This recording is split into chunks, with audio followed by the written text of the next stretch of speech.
आप सभी भक्तों को सावन पुत्रदा एकादशी की हार्दिक शुभकामनाएं। भक्तों, एकादशी व्रत में श्रीमद् भागवत गीता का पाठ सुनना या श्रवण करना अत्यंत पुण्यदायी और मोक्षदायक माना गया है। विशेषकर श्रावण मास की एकादशी में गीता श्रवण का महत्व और भी बढ़ जाता है। इसका महत्व शास्त्रों, पुराणों और संत महात्माओं द्वारा बताया गया है। भक्तों, गीता भगवान का साक्षात वचन है। श्री कृष्ण ने अर्जुन को जो उपदेश दिया वह स्वयं श्री हरि का स्वरूप है। इसलिए गीता पाठ को सुनना श्री हरि के दर्शन के समान फलदायी होता है। भक्तों, एकादशी व्रत का पालन करने के साथ यदि कोई भक्त गीता के अध्यायों का श्रवण करता है तो उसके पूर्व जन्म और इस जन्म के पाप भी नष्ट होने लगते हैं। गीता का श्रवण व्यक्ति को भीतर से जागृत करता है, भक्ति, ज्ञान और वैराग्य की भावना जगाती है, जिससे आत्मा का कल्याण होता है। भक्तों, भागवत गीता जीवन की दिशा देती है। जब एकादशी जैसे पवित्र दिन इसका श्रवण किया जाए तो जीवन और भी पवित्र बन जाता है, जिससे मोक्ष की और गति होती है। भक्तों, श्रवण कुमार जैसा नाम ही बताता है, जो श्रवण करे अर्थात सुनने में तत्पर रहे। यह दर्शाता है कि सुनना, श्रवण भी एक महान पुण्य कर्म है। जैसे श्रवण कुमार ने माता पिता की सेवा में जीवन अर्पित किया, वैसे ही एकादशी पर गीता श्रवण का भी यह संकेत है कि सुनने से ही भक्ति जन्म लेती है। गीता श्रवण करने वाला श्रवण कुमार की तरह धर्म, भक्ति और सेवा भाव में आगे बढ़ता है। गीता श्रवण के समय यदि मन में भक्ति का भाव हो तो श्रवण अपने आप तपस्या का रूप ले लेता है। भक्तों, एकादशी व्रत में श्रीमद् भागवत गीता का श्रवण करना स्वयं श्री हरि के सानिध्य में बैठने के समान है। यह साधारण व्रत को भी महान तपस्या और मोक्षदायिनी उपासना में परिवर्तित कर देता है। भक्तों को चाहिए कि एकादशी व्रत के दिन कम से कम एक बार इन अध्यायों का श्रवण अवश्य करें। प्रेम से बोलिए ओम नमो भगवते वासुदेवाय। आइए सुनते हैं भगवान श्री कृष्ण की इन दिव्य अध्याय और कथा को। श्री भगवान ने कहा, हे अर्जुन, अब मैं तुझे ईर्ष्या न करने के लिए इस परम गोपनीय ज्ञान को अनुभव सहित करता हूँ, जिसको जानकर तू इस दुख रूपी संसार से मुक्त हो सकेगा। यह ज्ञान सभी विद्याओं का राजा, सभी गोपनीयों से भी अति गोपनीय, परम पवित्र, परम श्रेष्ठ है।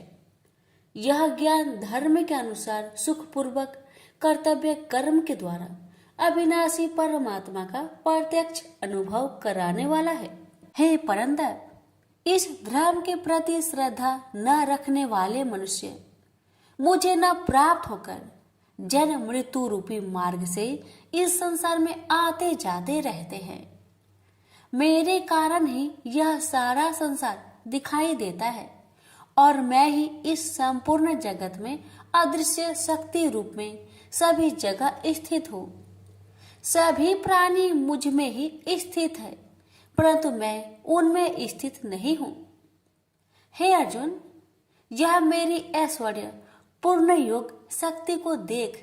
यह संपूर्ण सृष्टि मुझ में कभी स्थित नहीं रहती है, फिर भी मैं सभी प्राणियों का पालन पोषण करने वाला हूँ और सभी प्राणियों में शक्ति रूप में स्थित हूँ, परंतु मेरा आत्मा सभी प्राणियों में स्थित नहीं रहता है, क्योंकि मैं ही सृष्टि का मूल कारण हूँ। इस प्रकार सभी जगह बहने वाली महान वायु सदैव आकाश में स्थिर रहती है, उसी प्रकार सभी प्राणी मुझ में स्थिर रहते हैं। हे कुंती पुत्र, कल्प के अंत में सभी प्राणी मेरे प्रकृति में प्रवेश करके विलीन हो जाते हैं और अगले कल्प के आरंभ में उनको अपनी इच्छा शक्ति से फिर उत्पन्न करता हूँ। 84 लाख योनियों में सभी प्राणी अपनी इच्छा शक्ति के कारण बार बार मेरी इच्छा शक्ति से विलीन उत्पन्न होते रहते हैं। यह सभी पूर्ण रूप से स्वतः मेरी इच्छा शक्ति के अधीन होते हैं। हे धनंजय, यह सभी कर्म मुझे बांध नहीं पाते, क्योंकि मैं उन कार्यों में बिना किसी फल की इच्छा से उदासीन भाव से स्थिर रहता हूँ। हे कुंती पुत्र, मेरी अच्छता, मैं मेरी भौतिक प्रकृति सभी चर तथा अचर जीव उत्पन्न और विनिष्ट करती रहती है। इसी कारण से यह संसार परिवर्तनशील है। मूर्ख मनुष्य मुझे अपने ही समान निष्कृष्ट शरीर आधार वाला समझते हैं, इसलिए वह सभी जीव आत्माओं का परम ईश्वर वाले मेरे स्वभाव को नहीं समझ पाते। ऐसे मनुष्य कभी न पूर्ण होने वाली आशा में, कभी न पूर्ण होने वाले कर्मों में और कभी न प्राप्त होने वाले ज्ञान में विशेष रूप से मोहग्रस्त हुए मेरी मोहने वाली भौतिक प्रकृति की ओर आकर्षित होकर निश्चित रूप से राक्षसी वृत्ति और असुरी स्वभाव धारण किए रहते हैं। हे पृथा पुत्र, मोह से मुक्त हुए महापुरुष देवीय स्वभाव को धारण करके मेरी शरण ग्रहण करते हैं और मुझको सभी जीव आत्माओं का उद्यम जानकर अनन्य भाव से मुझ अविनाशी का स्मरण करते हैं। ऐसे महापुरुष दृढ़ संकल्प से प्रयत्न करके निरंतर मेरे नाम और महिमा का गुणगान करते हैं और सदैव मेरी पूजा में स्थिर होकर मुझे बार बार प्रणाम करते हुए मेरी पूजा करते हैं। कुछ मनुष्य ज्ञान के अनुशीलन द्वारा यज्ञ करके, कुछ मनुष्य मुझे एक ही तत्व जानकर, कुछ मनुष्य अलग अलग तत्व जानकर अनेक विधियों से निश्चित रूप से मेरे विश्व स्वरूप की पूजा करते हैं। हे अर्जुन, मैं ही वैदिक कर्म कांड को करने वाला हूँ, मैं ही यज्ञ हूँ, मैं ही पितरों को दिए जाने वाला तर्पण हूँ, मैं ही जड़ी बूटी रूप में औषधि हूँ, मैं ही मंत्र हूँ, मैं ही घृत हूँ, मैं ही अग्नि हूँ और मैं ही हवन में दी जाने वाली आहुति हूँ। इस संपूर्ण ब्रह्मांड का मैं ही पालन करने वाला पिता हूँ, मैं ही उत्पन्न करने वाली माता हूँ, मैं ही मूल स्रोत दादा हूँ, मैं ही इसे धारण करने वाला हूँ, मैं ही पवित्र करने वाला ओमकार शब्द से जानने योग्य हूँ, मैं ही ऋग्वेद, सामवेद और यजुर्वेद हूँ, मैं ही सभी प्राप्त होने वाला परम लक्ष्य हूँ, मैं ही सभी का भरण पोषण करने वाला हूँ, मैं ही सभी का स्वामी हूँ, मैं ही सभी के अच्छे बुरे कर्मों को देखने वाला हूँ, मैं ही सभी का परम धाम हूँ, मैं ही सभी की शरण स्थली हूँ, मैं ही सभी से प्रेम करने वाला घनिष्ठ मित्र हूँ, मैं ही सृष्टि को उत्पन्न करने वाला हूँ, मैं ही सृष्टि के संहार करने वाला हूँ, मैं ही सभी का स्थिर आधार हूँ, मैं ही सभी को आश्रय देने वाला हूँ और मैं ही सभी का अविनाशी कारण हूँ। हे अर्जुन, मैं ही सूर्य रूप में तपकर जल को भाप रूप में रोककर बारिश रूप में उत्पन्न करता हूँ, मैं ही निश्चित रूप से अमर तत्व हूँ, मैं ही मृत तत्व हूँ, मैं ही सत्य रूप में सत्य हूँ और मैं ही असत्य रूप में पदार्थ हूँ।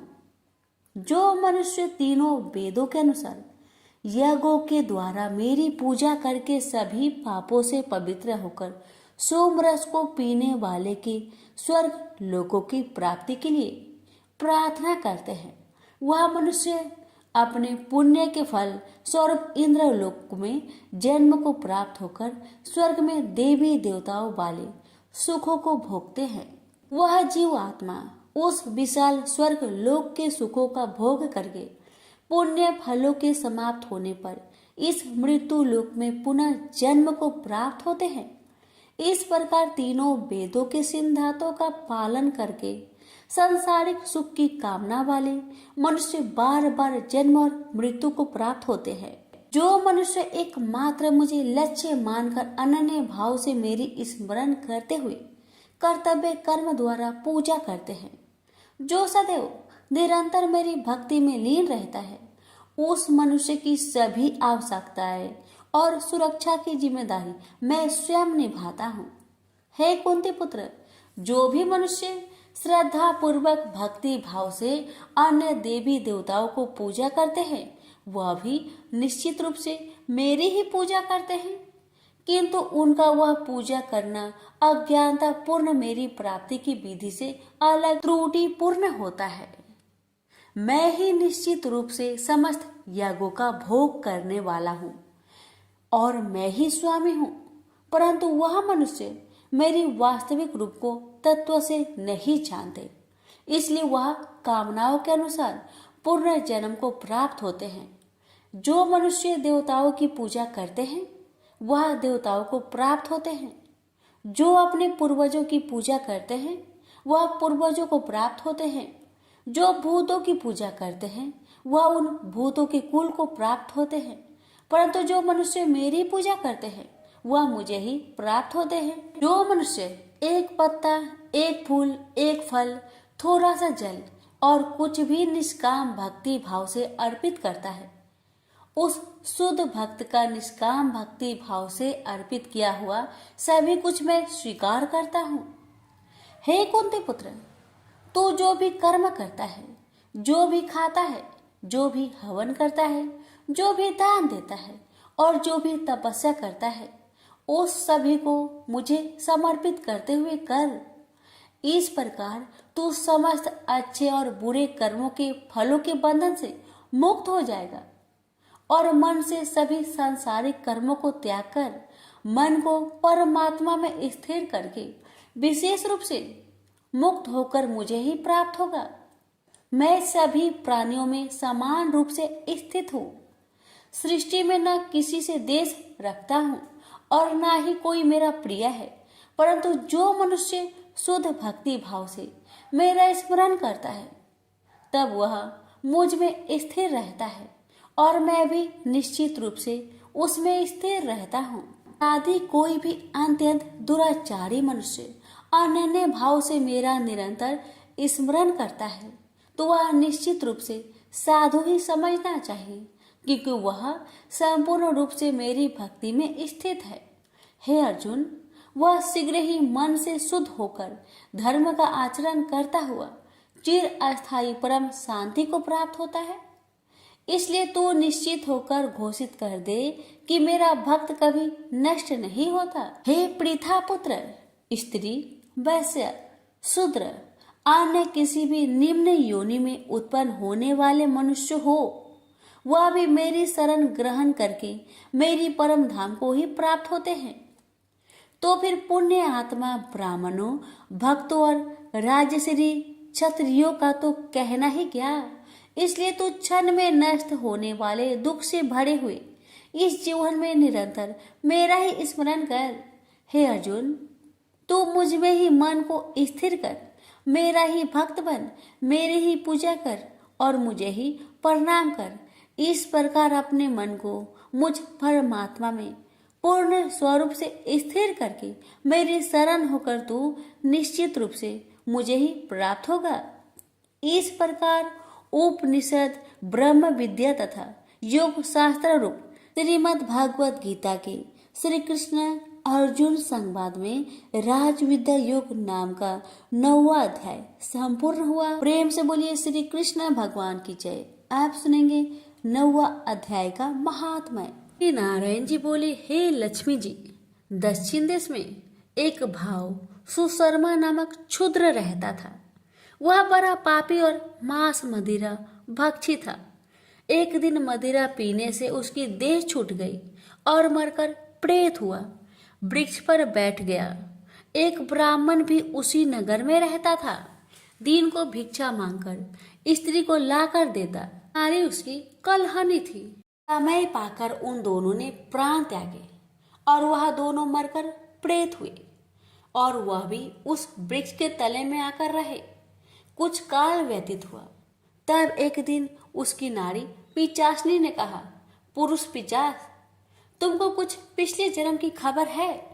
तब पिचास ने कहा, तूने पिछले जन्म में क्या साधना की थी जिससे तुझे खबर है? तब उस पिशाच ने कहा, मैंने पिछले जन्म में एक ब्राह्मण से आध्यात्मिक कर्म सुना था। तब फिर पिशाचनी ने कहा, तूने और कौन सी साधना की थी तथा वह ब्राह्मण कौन था और वह आध्यात्मिक कर्म कौन सा है जिसके सुनने से तुझे पिछले जन्म की खबर है? पिशाच ने कहा, मैंने और कुछ पुण्य किया, केवल गीता जी का श्लोक श्रवण किया। उसका प्रयोजन यह है कि एक समय अर्जुन ने श्री कृष्ण से 3 बातें पूछी थी जो गीता जी की 9वें अध्याय में लिखी है। वह तीनों बातें पिशाचनी ने पिशाच से श्रवण करी। इन बातों के सुनते ही एक और प्रेत उस वृक्ष से निकला। उसने कहा, अरे पिशाचनी, यह 3 बातें फिर से कहो जो अभी सुना रही थी। पिशाचनी ने कहा, तू कौन है? मैं तुझे नहीं जानती। मैं अपने पति से पूछती हूँ वह कर्म कौन था जिससे पिछले जन्म की बातें याद रही। तब उसके पति ने पुनः तीनों बातें सुनाई जिनके सुनते ही वह तीनों प्रेत योनि से छुटकर देव देही धारण कर विमानों पर बैठकर बैकुंठ को गए। श्री भगवान जी बोले, हे लक्ष्मी, यह 9वें अध्याय का महात्म्य है। प्रेम से बोलिए लक्ष्मी नारायण की जय। कृष्ण भगवान बोले, हे महाबाहो, मेरी और भी कल्याण कारण वचन सुनो। तुम पर मेरी अत्यंत प्रीति है, अतएव तुम्हारे कल्याण के लिए मैं कहता हूँ। मेरी उत्पत्ति का हाल न तो देवता ही जानते हैं और न महर्षि लोग। मैं ही देवों और महर्षियों का आदि कारण हूँ, जो मुझे अनजन्मा अनादि और सब लोगों का ईश्वर मानते हैं। वे सब मोह रहित है, उनके पाप नष्ट हो जाते हैं।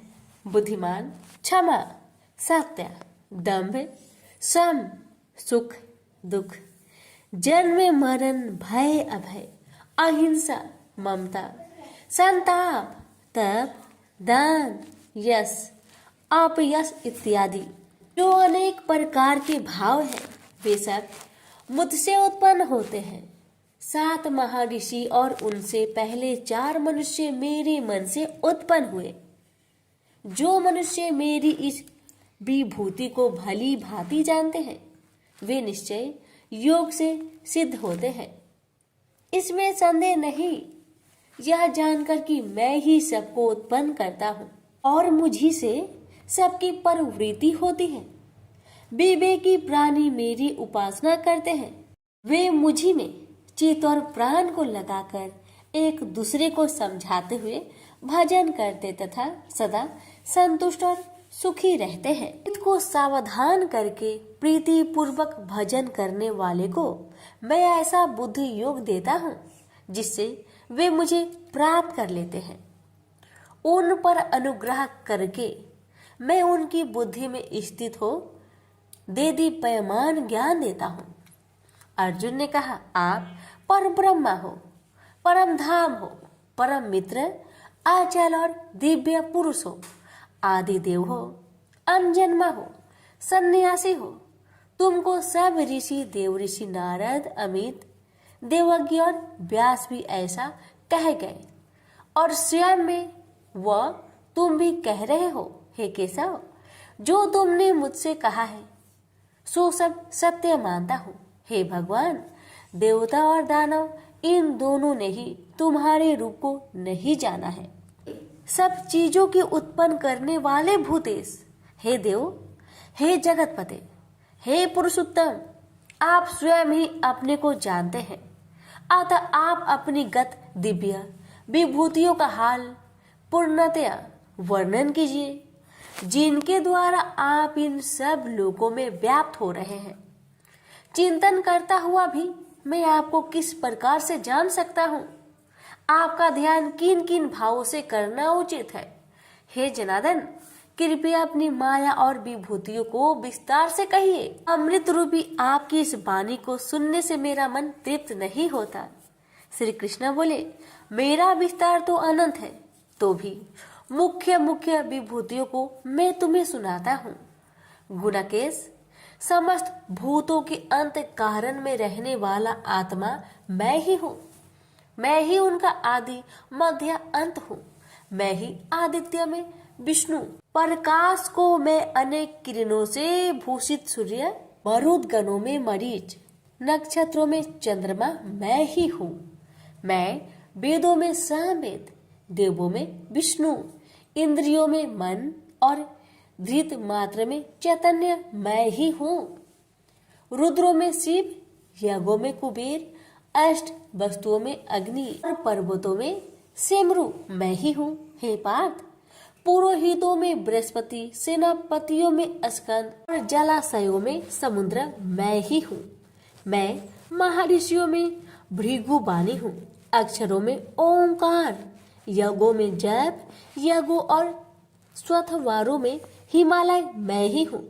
वृक्षों में पीपल, देव ऋषियों में नारद, गंधर्वों में चित्ररथ, सिद्धों में कपिल मुनि, वेदों में अमृत से उत्पन्न उच्च श्रवा, गजेंद्रों में ऐरावत और मनुष्यों में राजा मैं ही हूँ।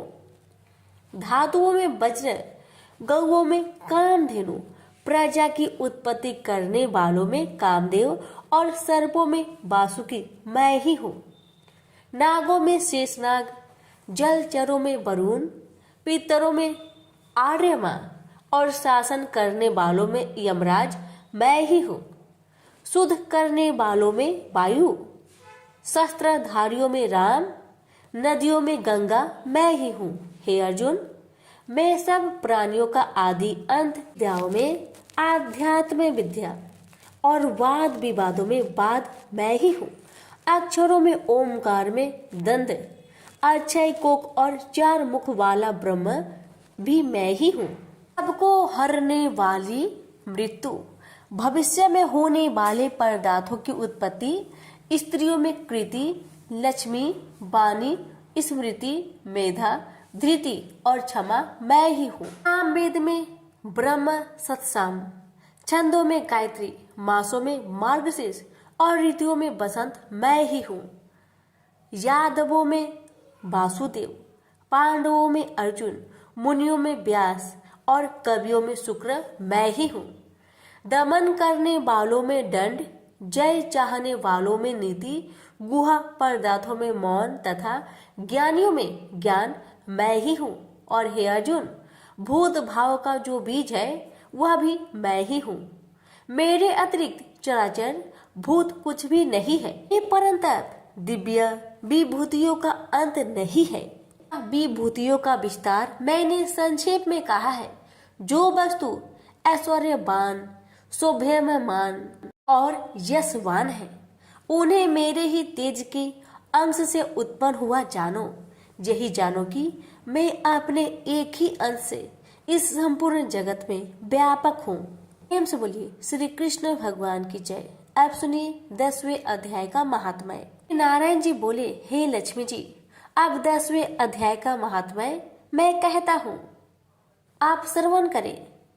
एक बनारस क्षेत्र, गंगा जी का स्नान, संतों तथा काशी विश्वनाथ जी का दर्शन, अन्न को छोड़ना, एकादशी का दिन।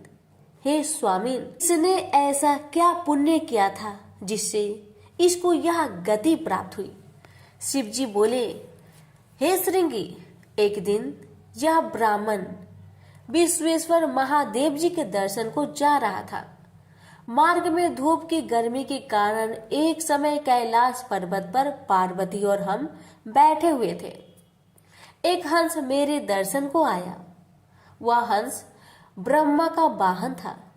ब्रह्मलोक से मान सरोवर को जाता था।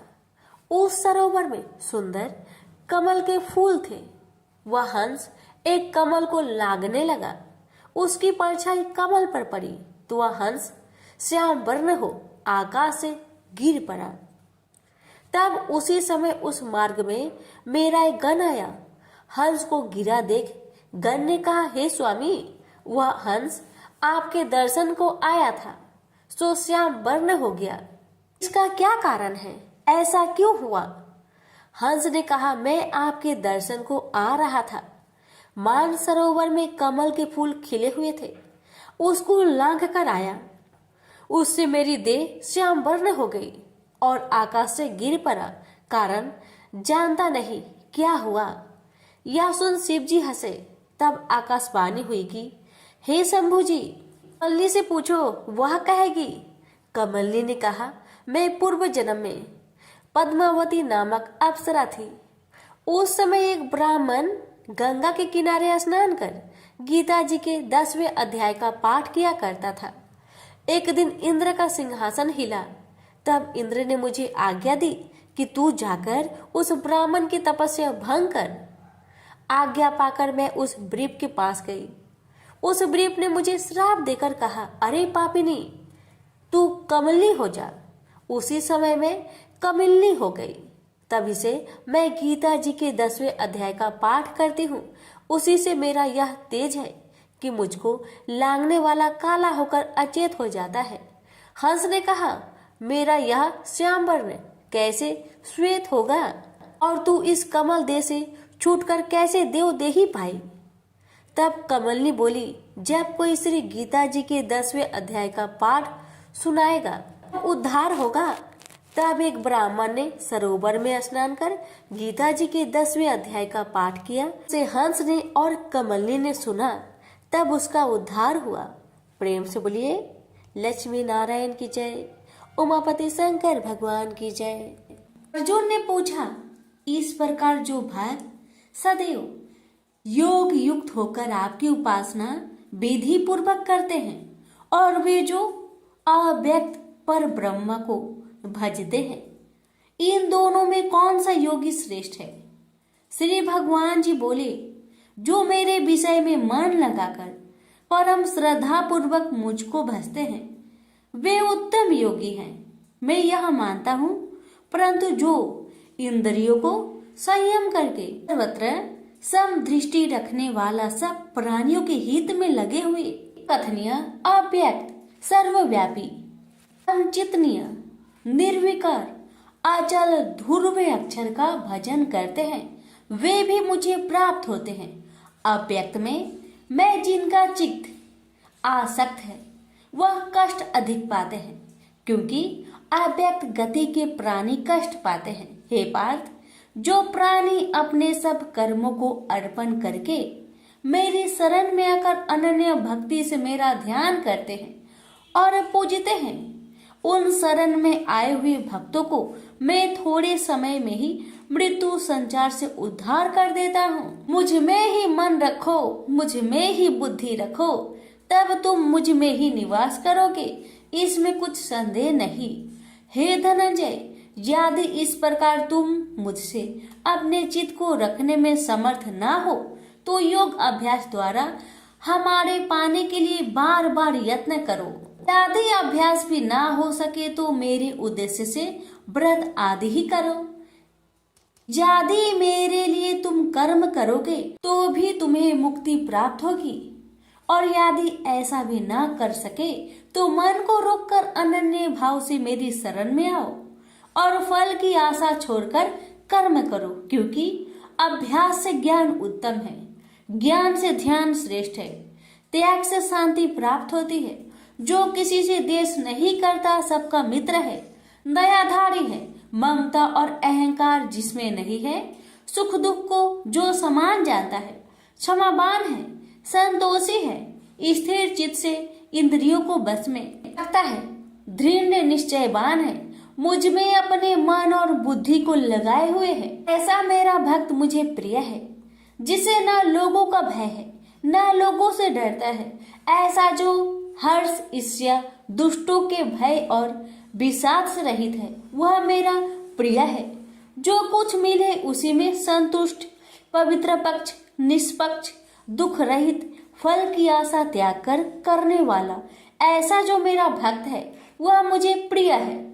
जो लाभ से प्रसन्न हो, किसी से द्वेष न करे, इष्ट पदार्थ के नष्ट होने से दुखी न हो, किसी वस्तु की इच्छा न करे, अशुभ तथा शुभ दोनों का त्यागी हो, वह भक्त मेरा परम प्रिय है।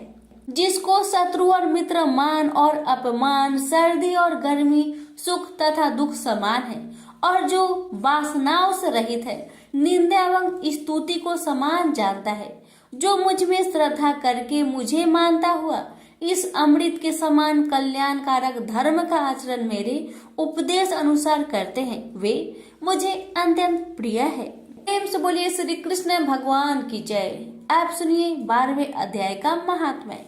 श्री भगवान बोले, हे लक्ष्मी, अब 12वें अध्याय का महात्म्य सुनो। दक्षिण देश में एक सुखानंद नाम का राजा रहता था, जिसके नगर में एक अत्यंत लंपट रहता था। एक गणिका से उसकी प्रीति थी। वह दोनों एक देवी के मंदिर में जाकर मदिरा पान किया करते, मांस खाए और भोग भोगे। और जो कोई पूछे तुम यहाँ क्या करते हो, तो कहते हम यहाँ रहकर देवी की सेवा करते हैं, ऐसे झूठ कह देते। उसी मंदिर में एक ब्राह्मण देवी की सेवा करता था। एक दिन उस ब्राह्मण ने देवी की स्तुति की। देवी प्रसन्न होकर बोली, वर मांग, जो मांगेगा सो दूंगी। उसने धन संतान का सुख मांगा।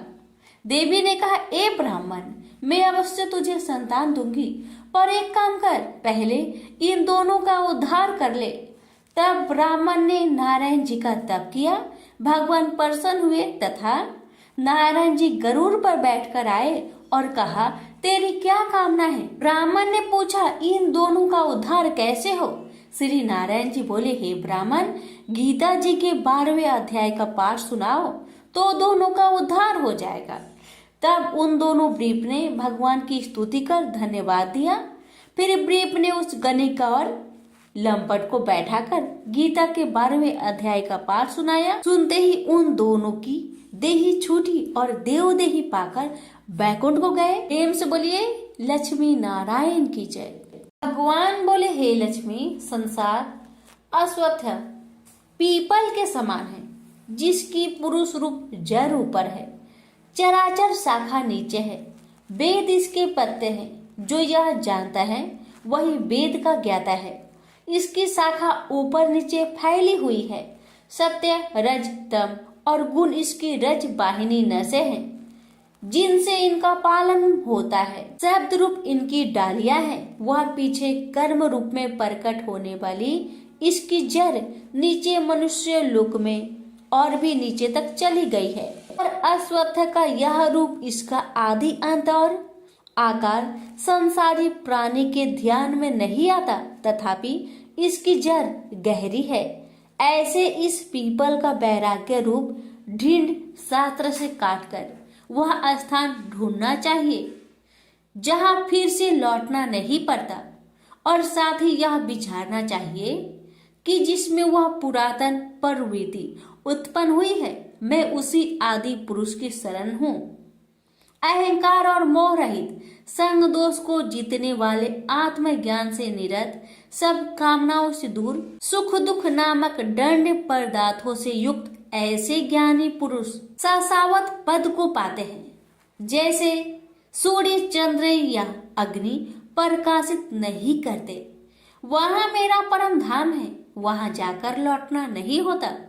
मेरा सनातन अंश इस जीव लोक में जीव का रूप धरकर प्रकृति में स्थिर है। पांचों इंद्रियों और छठे मन को उससे छुड़ाता है, जैसे वायु पुष्प आदि की गंध को दूसरे स्थान में ले जाती है।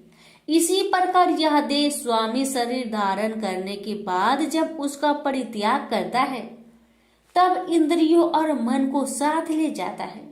कान, आंख, चर्म, जीभ, नाक और मन का आश्चर्य लेकर वह विषयों का भोग करता है। एक देह से दूसरी देह को जाते अथवा एक ही देह में रहते समय अथवा इंद्रियों से मुक्त हो विषयों का उपभोग करते हुए इसको मूर्ख नहीं देख सकते, परंतु जिनके ज्ञान रूपी नेत्र है वह देखते हैं। यत्न करने से योगी जन इसे देखते हैं, परंतु अज्ञानी यत्न करने पर भी नहीं देख पाते। जो तेज सूर्य, चंद्र और अग्नि में वर्तमान है और जगत को प्रकाशित करता है, उसे मेरा ही तेज जानो। मैं पृथ्वी में प्रवेश कर अपने तेज से समस्त भूतों को धारण करता हूँ, और इसमें भरा हुआ चंद्रमा बनकर मैं ही सब औषधियों का पोषण करता हूँ। मैं जठर अग्नि होकर सब प्राणियों की देह में प्रविष्ट हूँ, और प्राण वायु आपान वायु से संयुक्त होकर चारों प्रकार भक्ष्य, भोज्य, चोष्य लेह से भोजन किए हुए प्राणियों के अन्न को पचाता हूँ। संसार में क्षर और अक्षर दो पुरुष है। जितने नाशवान प्राणी हैं वो क्षर कहलाते हैं और स्थिर चैतन्य को अक्षर कहते हैं। मैं अक्षर और क्षर में उत्कृष्ट हूँ। इसी कारण से लोक और वेद में जो पुरुषोत्तम के रूप को जानता है वह सब कुछ जानता है और सर्व भाव से मेरा ही स्मरण करता है। प्रेम से बोलिए श्री कृष्ण भगवान की जय। सुनिए 15वें अध्याय का महात्म्य। उत्तर प्रदेश में एक नरसिंह नामक राजा था और सुभंग नामक मंत्री था। राजा को मंत्री पर बड़ा भरोसा था। मंत्री के मन में कपट था। मंत्री चाहता था राजा को मारकर यह राज्य मैं ही करूं। इस तरह कुछ काल व्यतीत हुआ। एक दिन राजा नौकर चाकरों सहित सो रहा था। तब मंत्री राजा को सारे नौकरों सहित मारकर राज्य करने लगा। कुछ काल व्यतीत हुआ तब वह भी मर गया। धर्मराज के पास दूध बांध कर ले गए। धर्मराज बोला, हे यमदूतो, यह बड़ा पापी है, इसको नरक में डालो। हे लक्ष्मी, इस प्रकार कई नरक भोगकर धर्मराज की आज्ञा से घोड़े की योनि में आया। सिंघल द्वीप में जन्मते घोड़ा हुआ। एक सौदागर ने बहुत से घोड़े को मोल लिया और वह घोड़ा खरीदकर अपने देश को चला। चलते चलते अपने देश में आया। तब वहां के राजा ने सुना कि अमुक सौदागर बहुत से घोड़े ले आया है। तब राजा ने उसे बुलाया और कई घोड़े खरीदे। उस घोड़े को भी खरीदा। जब उस घोड़े ने राजा को देख उसने सिर फेर लिया। यह देख राजा बोला, क्या बात है जो घोड़े ने सिर फेरा है? राजा ने पंडित को बुलाकर पूछा कि इस घोड़े ने हमें देखकर सिर क्यों फेरा, इसका क्या कारण है? पंडित ने कहा, राजन, इस घोड़े ने तुमको सिर नवाया है। राजा ने कहा, यह बात नहीं है। कई दिन पीछे राजा शिकार खेलने को उसी घोड़े पर सवारी करके गया। वह घोड़ा बहुत तेज चलता था। राजा शिकार खेलता खेलता बहुत दूर चला गया। उसी दिन राजा ने जाते ही शिकार मारा। राजा बहुत प्रसन्न हुआ। दोपहरी की गर्मी के कारण राजा को प्यास लगी। तब राजा ने वन में एक साधु को कुटिया में बैठे देखा। तालाब से जल भरा हुआ था। वहां राजा उतरा, घोड़े को वृक्ष में बांधकर कुटिया में गया तो साधु अपने पुत्र को गीता जी के 15वें अध्याय का पाठ सिखा रहा था। वृक्ष के पट्टे पर श्लोक लिखकर बालक से कहा, खेलते भी रहो और इसको कंठ करो। उस पत्ते को घोड़े ने देखा तो तुरंत उसकी देह छूट गई।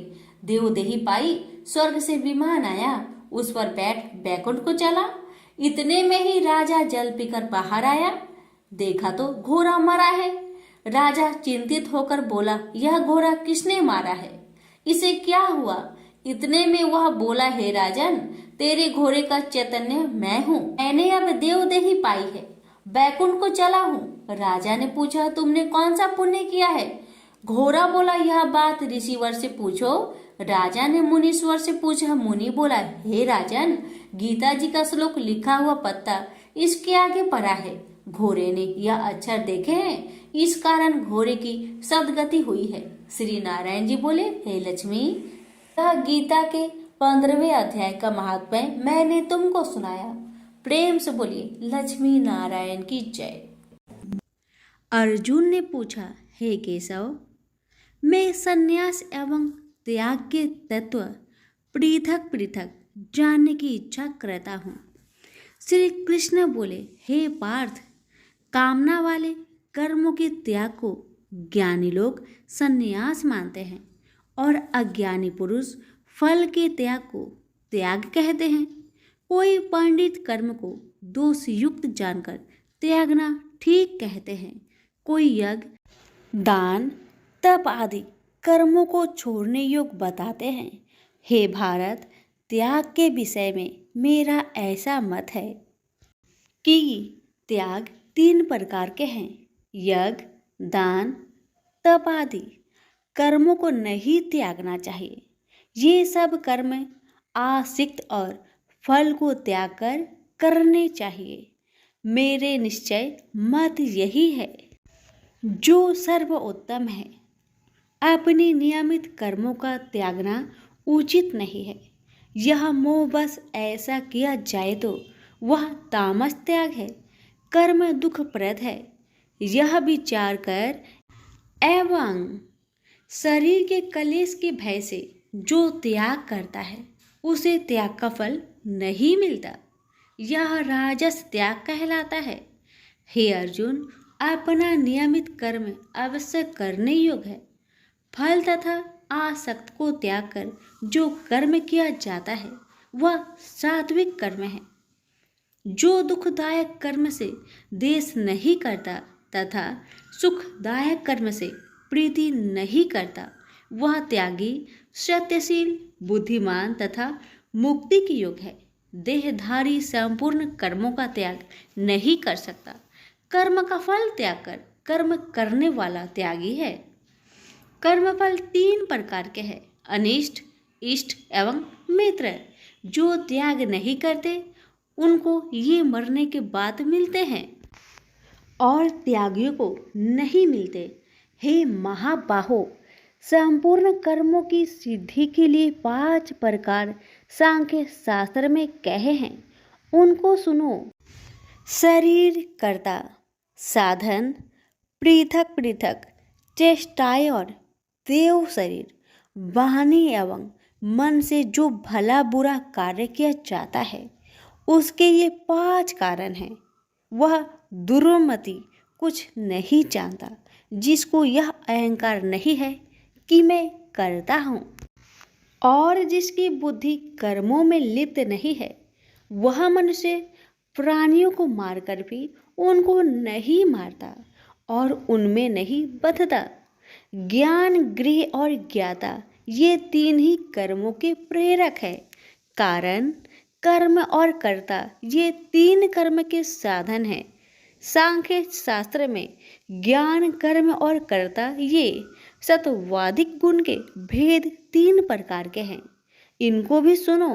जब भिन्न भिन्न प्राणियों में एक अविनाशी अविभक्त सत्ता जो दिखता है वह ज्ञान सात्विक कहलाता है। जिस ज्ञान से प्राणियों में नाना प्रकार की सत्ता दिखाई देती है उसको राजस ज्ञान जानो। ऐसा ज्ञान जिसके बिना कारण और सर्वार्थ के जाने एक ही कार्य में लगा रहे वह अल्प और तामस है। फल की इच्छा ना करके जो नित्य कर्म संग देश को त्याग कर किया जाता है, जो फल की इच्छा एवं अहंकार से बड़े यत्न से किया जाता है वह राजस कर्म है। जो कर्म परिमाण धन का खर्च दूसरे की पीड़ा और अपना पुरुषार्थ न जानकर मोहबस किया जाता है वह तामस कर्म कहलाता है। संग से रहित अहंकार, धैर्य और उत्साह युक्त सिद्ध व असिद्धि में समान रहता है वह सात्विक कर्म कहलाता है। गुण की तरह बुद्धि और धर्म के इनके भी 3 भेद है, सुनो। जो बुद्धि पर वृत्ति, निवृत्ति, कर्तव्य, अकर्तव्य, भय, अभय और बंधन मोक्ष को जानता है वह सात्विकी है। हे पार्थ, जिससे धर्म अधर्म और कर्तव्य अकर्तव्य का ठीक निश्चय नहीं होता वह राजसी है। जिस अज्ञान से ढकी बुद्धि करके मनुष्य अधर्म को धर्म मानता है वह तामसी है। जो कथा प्रसंग से फल की इच्छा करता है, जो धर्म अर्थ काम को धारण करता है वह राजसी वृत्ति है। जो मूर्ख निंद्रा, भय, शोक, विषाद एवं मद को नहीं त्यागता वह तामसी वृत्ति है। अब 3 प्रकार के सुखों को सुनो। जिसका योगाभ्यास में चित रहता है उसके दुख का अंत हो जाता है। सुख सात्विक है, आरंभ में विष के समान और अंत में अमृत के तुल्य होता है। सुख आरंभ में अमृत तुल्य, अंत में विष के तुल्य विषयों और इंद्रियों के संयोग से होता है, उसे राजसी सुख कहते हैं। जो सुख आदि और अंत दोनों में मनुष्य को मोह में फंसाता है और जो आलस्य तथा प्रमोद से उत्पन्न होता है वह तामस सुख है। सम, दम, तप, पवित्रता, क्षमा, नम्रता, ज्ञान, अनुभव और परलोक में श्रद्धा ये ब्राह्मणों के स्वाभाविक सिद्ध कर्म है। बहादुरी, तेजस्विता, धैर्य, चतुराई, युद्ध, स्थिरता, उदारता और प्रभुता ये क्षत्रिय के स्वाभाविक कर्म हैं। खेती, गोरक्षा स्वाभाविक कर्म हैं। जो लोग अपने अपने गुणों और प्रवृत्तियों के अनुसार कर्म करते हैं उनको सिद्धि प्राप्त होती है, और जिसने सब जगत का विस्तार किया है उस ईश्वर को अपने कार्य के द्वारा आराधना करके मनुष्य सिद्धि को पाता है। दूसरे उत्तम कर्म से अपना नीच कर्म ही श्रेष्ठ है। सर्वत्र आसक्त को छोड़ने वाला आत्मा जीतने वाला इच्छा रहित मनुष्य संन्यास के द्वारा सर्व कर्म निवृत्ति रूप परम सिद्धि को पाता है। वह फिर कैसे ब्रह्म को प्राप्त होता है? सो मुझसे सुनो, यही इस ज्ञान की परानिष्ठा है।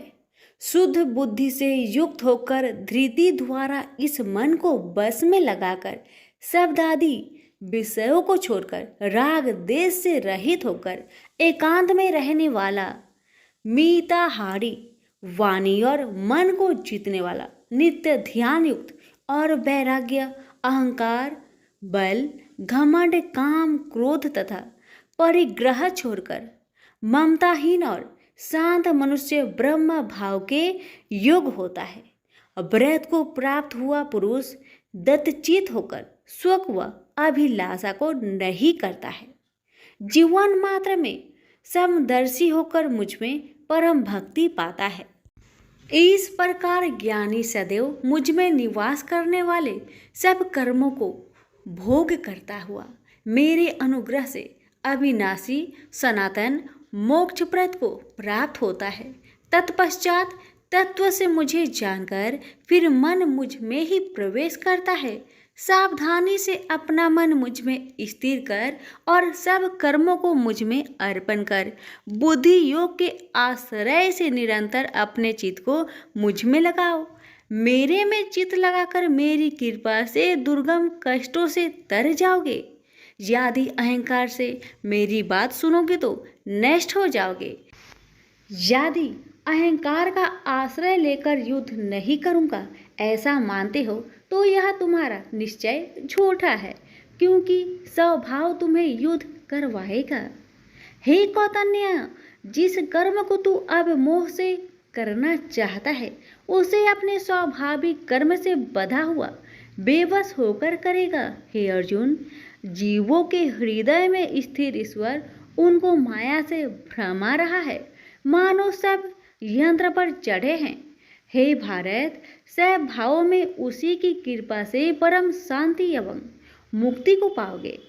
यह गूढ़ ज्ञान मैंने तुमसे कहा है, इसे भली भांति विचार कर जैसा चाहते हो वैसा ही करो।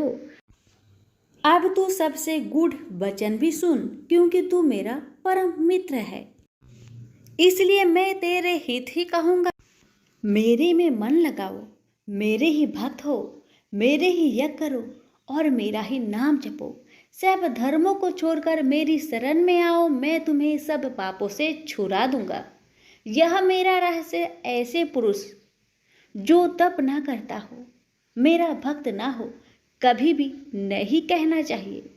जो इस परम गुप्त ज्ञान को मेरे भक्तों में प्रकट करेगा वही मेरी परम भक्ति को पाकर अंत में निश्चय ही मुझ में लीन हो जाएगा। इस धर्म संवाद को जो कोई पढ़ेगा उसे मैं समझूंगा कि उसने ज्ञान यज्ञ से मेरी पूजा की है। जो श्रद्धावान पुरुष दोष ढूंढे बिना इसको सुनेगा वह भी मुक्त होकर पुण्य आत्माओं को मिलने वाले शुभ लोक को प्राप्त होगा। हे पार्थ, तुमने एकाचित्त से मेरे कहे हुए उपदेश को सुना या नहीं? हे धनंजय, तुम्हारा अज्ञान से उत्पन्न हुआ मोह नष्ट हुआ या नहीं? अर्जुन ने कहा, हे भगवान, आपकी कृपा से मेरा मोह नष्ट हो गया और स्मृति जागृत हुई है। अब मैं निसंदेह आपकी आज्ञा पर स्थिर हूँ और जैसा आपने कहा है मैं वैसा ही करूँगा। संजय बोले, हे धृतराष्ट्र, मैंने महात्मा वासुदेव और अर्जुन का यह प्रेरणा देने वाला अद्भुत संवाद सुनाया व्यास जी की कृपा से। साक्षात योगेश्वर श्री कृष्ण जी के मुख से इस परम गुहा संवाद को मैंने सुना। हे राजन, श्री कृष्ण और अर्जुन के इस अद्भुत पुण्य कारक संवाद को स्मरण करके मन बार बार प्रसन्न होता है। श्री कृष्ण भगवान के उस अद्भुत रूप को स्मरण करके मुझे बड़ा ही विस्मय होता है। हे राजन, मैं बारंबार प्रसन्न होता हूँ। मेरी ऐसा धारणा है कि जहाँ योगेश्वर भगवान श्री कृष्ण है और जहाँ पार्थ जैसा धनुर्धर है, वही राजलक्ष्मी, विजय, ऐश्वर्य और अटल नीति है। सभी प्रेम से बोलिए श्री कृष्ण भगवान की जय हो। सुनिए 18वें अध्याय का महात्म्य। श्री भगवान जी बोले, हे लक्ष्मी, अब 18वें अध्याय का महात्म्य सुन। जैसे सब नदियों में गंगा जी, गौ में कपिला, कामधेनु और ऋषियों में नारद श्रेष्ठ है, उसी तरह गीता जी के सब अध्यायों में 18वां अध्याय श्रेष्ठ है। एक समय सेमरु पर्वत पर देवलोक में इंद्र अपनी सभा लगाए बड़ी प्रसन्नता में बैठे थे। उर्वशी नृत्य कर रही थी। इतने में एक चतुर्भुज रूप जीव को पार्षद ले आए और इंद्र को वह बहुत अखरे। उस तेजस्वी को बैठा तो दिया, किंतु अपने गुरु बृहस्पति जी से कहा, हे गुरुदेव, आप त्रिकालदर्शी हो, देखो इसने ऐसा कौन सा पुण्य किया है जिससे यह इंद्र आसन का अधिकारी हुआ। मेरे जाने तो इसने तीर्थ व्रत या दान कोई नहीं किया, शिवालय व ठाकुर मंदिर नहीं बनवाया, तालाब नहीं खुदवाया। यह सब बातें बृहस्पति जी ने भगवान से कही।